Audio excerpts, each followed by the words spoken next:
Bom dia a todos.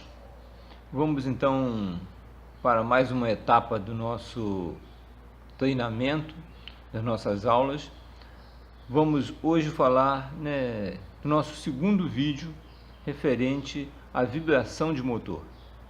No primeiro vídeo nós falamos do conteúdo do modo geral e tivemos mais especificidade no circuito. Hoje nós vamos abordar aqui as causas de vibração. Quais são as principais causas de vibração, tanto referente ao motor, e quando eu digo ao motor, eu estou me referindo aos rotores do motor, o N1 e o N2, e também as causas de vibração que não têm nada a ver com os rotores, ainda que possam estar no motor ou fora do motor, em outra parte qualquer, elas não estão, por isso, vinculadas, aos rotores. Portanto, não fazem parte do nosso circuito de detecção de vibração. No que nós queremos, é captar as vibrações dos rotores, aquelas que poderão ser corrigidas através de balanceamento. Então, hoje nós vamos dar um enfoque nessas vibrações e vou falar de como a gente faz para poder definir, se a vibração é do rotor ou não. Vamos falar das características dessas vibrações. Então, essa é a aula de número 2. Eu aconselho a quem não assistiu a primeira aula a assistir o vídeo número 1, para que possa ter um melhor entendimento e aproveitamento do conteúdo total. Vamos então à nossa aula.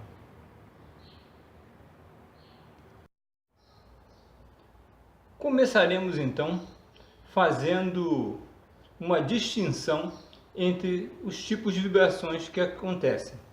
E vamos dividi-las em dois tipos de vibração. As vibrações sentidas e não indicadas na cabine de comando, aquelas são sentidas fisicamente, e as vibrações indicadas na cabine de comando, que poderiam ser sentidas ou não, mas são indicadas na cabine de comando. Então, em primeiro lugar, nós temos as vibrações, as causas de vibrações sentidas e não indicadas. Esse não indicadas aqui já diz para nós o quê? Que elas não pertencem aos eixos de N1 e N2, aos rotores do motor. Por quê? Existe uma vibração, nós estamos sentindo ela, porém o fato dela não ser indicada vai dizer para nós o quê? Ou existe uma falha no sistema de detecção, ou então essa vibração não pertence ao N1 e ao N2 e está sendo discriminada pela EVM. A EVM não está considerando ela. Como nós não estamos levando em conta que as falhas de indicação de vibração, somente as vibrações reais, ela só sobraria para ela ser uma vibração que não pertence aos rotores dos motores. E quais são as fontes dessas vibrações? É o que nós vamos ver aqui. Em primeiro lugar, nós temos o quê? Dutos, suportes e acessórios. Dutos pneumáticos, que podem estar no motor ou fora do motor, num compartimento de PEC, ao longo da fuselagem. Dutos com folgas, eles apresentam vibração, com má fixação nesses dutos, falha nos suportes desses dutos, ou suportes de outros componentes quaisquer. Acessórios com folgas, acessórios que podem também ser do motor ou não, quando estão mal fixados, com folgas, apresentam vibração, e essa vibração pode se propagar pelo motor e pela aeronave. Em segundo lugar, nós temos o quê? Carenagens aerodinâmicas e portas de trem de pouso. Então, carenagens aerodinâmicas, quando estão com folga, ou portas, elas, o que acontece? Elas sofrem a ação da força aerodinâmica quando o avião está em deslocamento. E isso provoca uma vibração que se espalha por uma área dependendo da intensidade dessa folga. Então, carenagens aerodinâmicas ou outro tipo de carenagem qualquer, e portas de trem de pouso ou portas de compartimento de ar-condicionado, no modo geral, elas provocam também vibração. tabs e superfície de controle de voo. Mais uma vez, os tabs, para aeronaves que ainda usam tabs, né? E as superfícies de controle de voo, quando tem folga na sua fixação, também sofrendo o esforço da carga aerodinâmica, vão provocar vibrações, normalmente vibrações de intensidade alta, que se propagarão pela fuselagem, podendo chegar até o cockpit ou não. Vimos assim, então, que a maioria dos casos de vibrações que não estão relacionadas com o motor, digo, com os eixos rotores de N1 e de N2, elas têm sua origem em folgas, em diversos componentes, em diversas áreas da aeronave, dutos, suportes, acessórios, carenagens, portas de trem de pouso, tabs, superfície de comando. Todas essas unidades aqui, quando apresentam folgas, má fixação, apresentarão vibração. Porém, nós temos aqui um caso raro que foge a essa regra, que é o orbiting. E o que seria o orbiting? O orbiting é um fenômeno raro que acontece no sistema de combustível do motor, para ser mais específico, na bomba e controlador de combustível, como por exemplo o MEC. Essas unidades, quando apresentam uma falha específica, uma deficiência específica, elas geram uma demanda de combustível pulsante. E essa pulsação no sistema de combustível que está indo para a queima gera um fenômeno chamado orbiting, que é uma tendência do motor a orbitar em torno de seu próprio eixo. Essa orbitação gera uma frequência uma baixa frequência, e essa vibração ela se estende pela fuselagem e chega até o cockpit. Porém, quando o observador avalia a indicação de vibração do motor, embora ele esteja sentindo e até vendo fisicamente essa vibração através do motor da fuselagem, ela não é indicada no sistema de indicação de vibração, no sistema de detecção de vibração. Logo, conclui-se que ela não pertence aos rotores. Ela não é alvo de um balanceamento de motor. Eu não vou ser mais detalhista nesse fenômeno, mas aqueles que quiserem mais informações, por favor, deixem o seu comentário, né? E eu passarei mais informações e terei prazer em explicar melhor esse fenômeno. Bem, sendo assim, nós concluímos aqui as causas de vibrações não indicadas e passaremos agora a falar das vibrações que são indicadas e que realmente são as que nos interessam.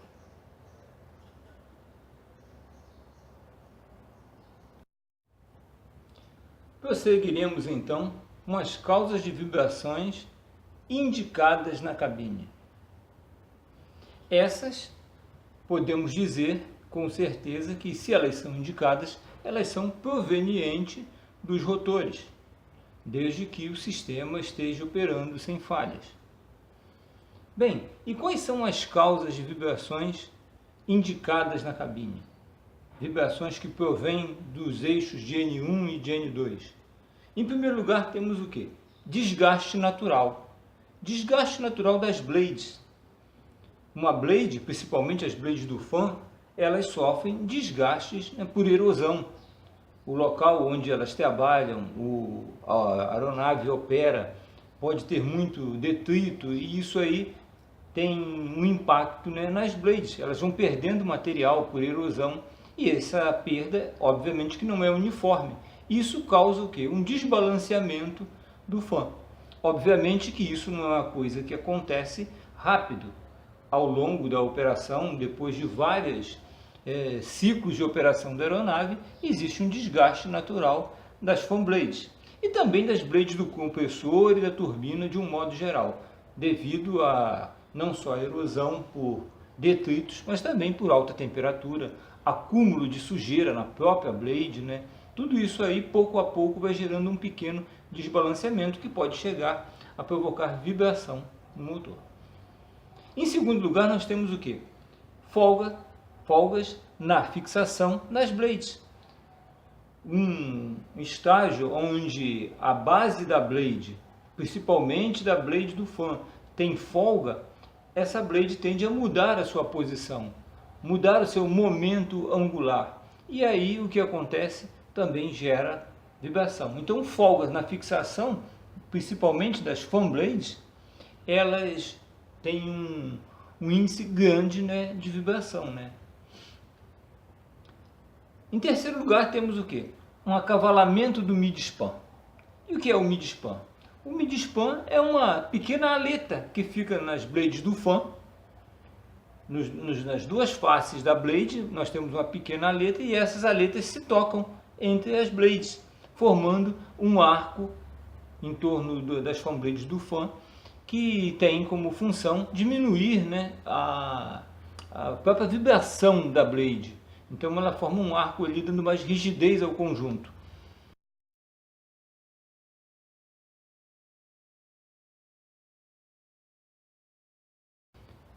Nem todos os motores apresentam esse mid-span, mas vários motores têm ele. Então, se esses mid-span acavalarem, treparem um no outro, o que acontece? Uma mudança na posição da fan blade. E com isso nós vamos ter vibração. E isso pode acontecer por duas causas. Uma é folga na base. Essa mesma folga que nós falamos aqui em cima, ela pode progredir a ponto desse mid-span acavalar. E aí vai gerar vibração. Ou um bird strike, ou seja, né, um impacto com um pássaro pode fazer com que os mid-spans de duas blades se acavalem, trepem um no outro. E aí vamos ter um problema de vibração. Então esses aqui são os principais problemas de causas de vibração. Mas nós temos aqui um especial que eu fiz questão de colocá-lo aqui para chamar a atenção, né? Em vermelho, que é o bowed rotor. O que significa bowed rotor? Bowed rotor, na verdade, é um pequeno empeno do eixo. E o que isso provoca? Provoca picos de vibração que ocorre durante a partida de um motor ou em idle, devido a um ligeiro empeno do eixo. Isso aqui ocorre normalmente em partida de motores que foram recentemente cortados, ou seja, ainda não estabilizaram termicamente. Então a causa do bowed rotor é uma assimetria na temperatura do motor, a temperatura externa e a temperatura interna. Porque um motor, após ser cortado, ele começa resfriando mais rapidamente a parte externa. Com isso, gera um pequeno empeno nesse eixo do motor, que vai gerar vibração se ele for operado antes dessa temperatura se equalizar completamente. A boa notícia é que essa vibração, esse pico de vibração, ele só ocorre durante a partida do motor e em idle, durante a operação em idle. Assim que o motor estabilizar termicamente, após alguns minutos operando em idle, essa vibração desaparece. Por esse motivo, sendo caracterizado, né, essa condição de bowed rotor, não existe ação corretiva a ser tomada. Mais informações sobre esse bowed rotor, por favor, deixe no seu comentário, né, um pedido e nós conversaremos a respeito. Então, dessa forma, nós vimos aqui as principais causas de vibração reais indicadas na cabine e aquelas que vão merecer um balanceamento do motor. Assunto que nós começaremos a discutir no próximo vídeo. A seguir, eu vou deixar duas figuras para vocês com um resumo das causas de vibrações não indicadas e indicadas na cabine. Ficaremos por aqui e até o nosso próximo vídeo. Não esqueçam de dar o seu like e fazer suas inscrições do canal, porque isso é muito importante. Muito obrigado e até a próxima.